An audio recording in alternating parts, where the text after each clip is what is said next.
19শে জুলাই থেকে শুরু হয়ে 5ই আগস্ট পর্যন্ত এই সরকার তারা মরিয়া হয়ে গিয়েছিল এবং মরিয়া হয়ে তারা শিশু থেকে শুরু করে তরুণ, যুবক, বৃদ্ধ, শ্রমিক কাউকে বাদ দেয়নি।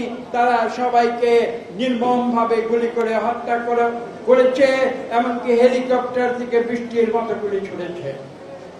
আজকে আমরা সেই কথা স্মরণ করছি 1 বছর পরে, এবং এই দীর্ঘ 1 বছর একটি অন্তর্বর্তীকালীন সরকার তারা এখানে এই দেশকে গণতন্ত্রে রূপান্তরের জন্য কাজ করে গিয়েছে।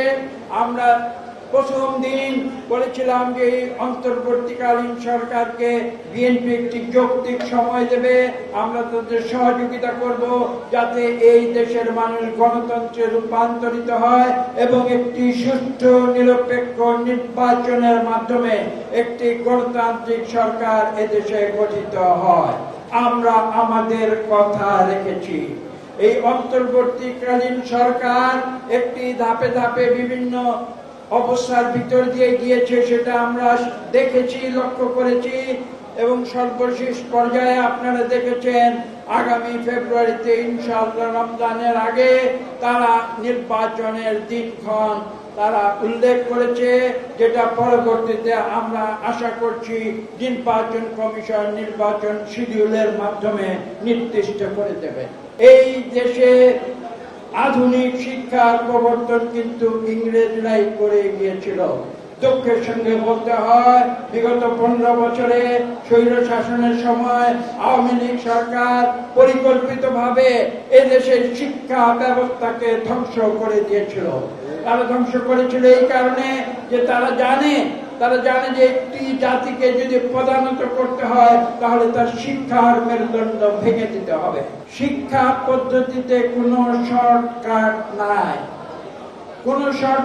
নাই, শিক্ষা ব্যবস্থার ভিতর দিয়ে যেতে হবে, নিজেকে প্রস্তুত করতে হবে, এই দেশকে সেবার মনোবৃত্তিতে গড়ে তুলতে হবে।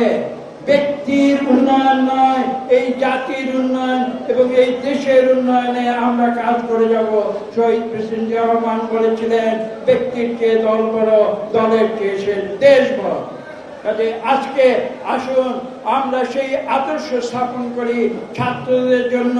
আজকে যারা নেতৃত্ব দিচ্ছেন তাদের প্রতিও আমার একান্ত অনুরোধ থাকবে, আপনারা সঠিক পথে সঠিক দৃষ্টান্ত সৃষ্টি করুন, যাতে আজকের তরুণেরা, আজকের ছাত্ররা ভবিষ্যতে সঠিক নেতা হিসেবে গড়ে উঠতে পারে।